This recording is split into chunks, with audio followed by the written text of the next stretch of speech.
जी हाँ, नमस्कार दोस्तों, कैसे हैं आप लोग। आशा करता हूँ आप लोग ठीक होंगे। भोजपुरी गायक तूफान राजी का एक और ब्लास्ट का पासवान मैटर पर सॉन्ग आ रहा है, बताएंगे आपको इस वीडियो में। लेकिन आप मेरे चैनल पर नए हैं और तूफान राजी को सच्चे वाले फैंस हैं तो इस वीडियो को दिल से लाइक करके चैनल को सब्सक्राइब जरूर करें। और बिना समय लेते हुए इस वीडियो को स्टार्ट कर देते हैं।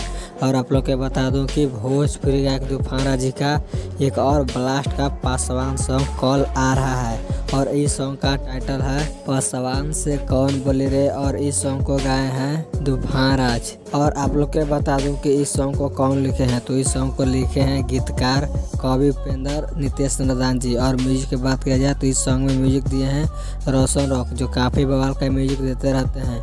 यह सॉन्ग कल सुबह तूफान राज ऑफिशियल यूट्यूब चैनल के माध्यम से 6:15 में रिलीज़ किया जा रहा है। तो आप लोग इस सॉन्ग को एक बार ज़रूर सुने। अगर आप लोग तूफान राजी को चाहते हैं तो इस वीडियो को ज़्यादा ज़्यादा शेयर करें। और मेरे चैनल पर नए हैं तो मेरे चैनल को भी सब्सक्राइब जरूर करें।